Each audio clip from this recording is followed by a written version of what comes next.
Howdy Sharks, welcome to the Black Desert Online dairy-free baking of beer, delicacies, or dishes based on baited Dagon offspring. The first thing that you'll have to consider is which of your characters will be used for what. Because each of your characters has a limited amount of energy with which to do things, I recommend dividing up the tasks among your 4 slots as follows. Your dedicated cook, your gatherer of potatoes, your gatherer of grapes, and your processing chimp. You won't need grapes if you don't have any interest in making wine that improves your fishing. In that case, use your grape gatherer to gather even more potatoes. If you have more slots, even more potatoes. So keep in mind which characters you would like to have out and about in the world and make sure that they're not overlapping with the tasks at hand. Another thing to keep in mind is which task you most need done to determine which alt to leave logged in when you go AFK. So that character will be able to restore energy faster and you can get that thing done readily when you return. For that, I recommend having any of your characters be fishermen because they will be able to produce some form of income while you are away. I personally just have a post-it note on my monitor of the character names and the resources they produce, and then determine my need before I go AFK. The gatherers can really be interchangeable because gathering is a universal skill for all of the items that you gather. So whether they are gathering meat or tree logs or olives, whatever you need to gather, it's the same skill. So these two are pretty much interchangeable, and just because I have 2 slots to gather with, I have 2 slots gathering. After determining your character's destinies, you will then need a home for them, and you'll buy that home in Valia because it's convenient. I recommend buying the residence at 5-1 because it is closest to the areas where you will be gathering, and it doesn't really overlap with any of the other utilities, so you don't wind up having to sell your home so you can build a boat or whatever. To buy this, you can either run up to it in person, just run up to the door. I own both of these, so I can't show you that, but you just run up to the door and it asks you if you want to buy it. You can, or you can find it on the map. If you are not near Velia, you can just click on it here and it will center the map on the town, and then you click on it. The house that you want to live in is 5-1, southwest corner here. I suppose you could get 5-2, but then you would still need to buy 5-1 anyway. So just get this, just do it. Once you have your home, you will need to run to the inn, which is to the right of the fork. And you will need to talk to David Finto, go to his shop, and purchase a cooking utensil. They are 1,000 silver, so if you don't have 1,000 silver on hand, get your shit together. And then while you are still out, you can make a nice little loop and go down to horribly overcrowded newbie fishing area and rent the container. It will require 10 contribution points, so if you haven't been doing a lot of questing, you may not be able to afford this, but it is immensely convenient. If your computer has very much in common with the potatoes you will be gathering, I highly recommend you spend these contribution points for this because it will save you time running around and it will save you potentially frying your computer. Once you've done that, you can quickly get back to your home this way. And then once you are in your residence, press Control to get your mouse back, go to place mode at the top, and there should be a list of all of the furniture that you currently have toward the beginning here. All of my utensils are currently installed, but to place them, just click on it and then click the area you want to put it down and confirm it with spacebar or pressing the arrow here. So now your home is set up. You have your cooking utensil, you potentially have your storage container right to the left of it, and now you can begin gathering. It is at this point I would recommend either having logged into your gathering alt in the first place or doing so now, so you can gather your gathering experience. Place to gather potatoes, the one that I recommend, is Logia Farm. You can decide to auto path your way there, or you can more quickly get there if you do your own work. You just hop over the fence here and you've got rows and rows of potatoes. These enemies don't attack, you don't have to worry about it. You've got fences covering the entire perimeter so nothing's going to wander in. Pretty relaxing place to gather potatoes. It's raining right now, so I think the gathering is going to be a little bit worse, but I do recommend coming here for the potatoes just because they're densely clustered relative to everywhere else you're going to find things. Now, if you're pressed for time, you can hop the fence over here and there will be corn. And when it's not raining, the corn, I guess the corn is still pretty densely packed here, and you can very quickly gather a lot of corn and blow through your energy and get back and deposit that sweet, sweet corn into your hold. And I recommend running through the back the way that I just did because you can just jump down here to get to your home.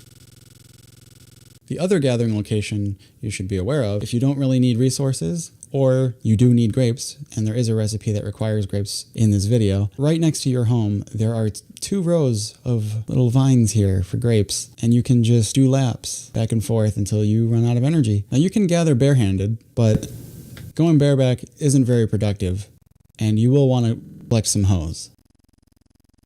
And to do that, you will run in the same direction as the inn, but you will pass the inn, and to the right, you will find Zarya. They break rather quickly, so I would recommend, if you can afford it, to just go ahead and purchase a whole row or 2 rows of hose. Hose upon hose. That's how it goes. So after you've gathered all your items and you've deposited them to your storage, you will then switch over to your cooking alt to begin the lengthy process of leveling up to apprentice. There are 2 recipes you can use to level yourself up to apprentice. If you are going to use workers, I would recommend making beer. You can find your recipes once you've made them here in this little cookbook that they give you, but since you haven't made it yet, I'll just show you. It is 5 grain, 6 mineral water, 2 leavening agent, and 1 sugar. Where you bought the cooking utensil from is the merchant who also will sell the leavening agent, the mineral water, and the sugar. And you can just auto-produce this. You put 1 sugar, 2 leavening agent, 6 mineral water, and 5 cereal grain or potato into here. So we've got the list up right here. We can just reference that as we go. We've got 5 grain, 6 mineral water, 2 leavening agent, and 1 sugar. I have sugar. There it is. And you hit continuous production. And it will remind you that you only ever have to put in enough ingredients for 1 batch. And then when you do continuous, you can select max quantity. And this is what allows you to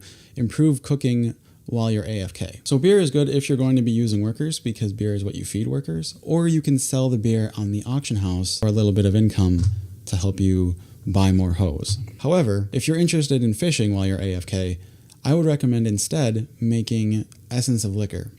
And this requires leavening agent, grain flour, and fruit. I've already showed you where to gather the fruit. Those are the grapes just outside the house. Grain flour will require processing. So this is why you would need to have a processing alt. Processing window, select grinding, and then your cereal grain or potato, and start. I don't have enough inventory slots because I've been doing too much stuff, but this is how you make the flour. I have flour here already, and then you just include 1 of the potato flour, 1 leavening agent, and then 1 fruit. So the 2 recipes that you will grind as a cook require apprentice level 1, which I don't have on this particular character. I can still show you those recipes because I am doing it on the alt that is. Those recipes are green soup and exotic herbal wine. If you're brand new to the game, I would recommend having your cooking alt grind out the grain soup, because it is a recipe which improves gathering for 30 minutes. So once you've created all of the grain soup that you can put that into storage and retrieve it with your gathering alt and improve the time with which it takes them to gather even more potatoes. So it's sort of a nice self-sufficient loop. However, if you are a person who is interested in fishing, there is another recipe that you can use once you are an apprentice called the exotic herbal wine. To make the essence of liquor, you will need leavening agent, grain flour, and fruit. So once you have the potato flour, you can make your essence of liquor. The other thing you'll need is the potato dough, and you make that with the processing window again. Go to shaking, and you use the flour that you've just made and some mineral water. If your goal is simply to get that max cooking level as soon as possible, don't bother making any of the fishing stuff. Don't bother gathering grapes. Just gather all potatoes and just grind out the grain soup, and you'll get there. But if you would like to do some fishing, then make the herbal wine. The last thing I'll mention is that as you're cooking, you will be getting these dishes with more ingredients and taken out food and other items that are sort of like bonus items. Items you didn't intend to make, but you're going to get anyway. Don't sell these to vendors. You can see that you can get them in exchange for things if you go to Heidel. And that can be cooking experience, which is why probably the only time you're going to send your cooking alt out is to, deliver takeout food. And then you can get beer, you can get milk, you can get silver, things that are going to actually help you continue cooking even longer. So at some point it's worth it to deliver these items, but you'll want to stack them up for quite a bit because it's exchange 5. So it's fine to just let these build up in your cooking alt's inventory. If you need to do those, however, you can easily deliver them by finding their NPC location by right-clicking on them, and it'll allow you to autopath to them. If you don't want your cooking alt to ever leave the house because you want him to be as much like you as possible, then I would recommend having a secondary cooking alt, a sous chef of sorts, that will be used to create those secondary items for more advanced recipes. Because you'll want your cooking alt to get the maximum amount of XP return per energy invested as he advances. So For an example, like if you're going to be making the wine, you need to have the essence of liquor, and that's a cooking recipe, but it's a basic one, like the beer is. So you'll have your sous chef cook that, and then you can have your main cook do the more advanced dish and get more experience because he'll need more as he continues on in the levels of cookery. And I think that about covers it. Thanks for watching.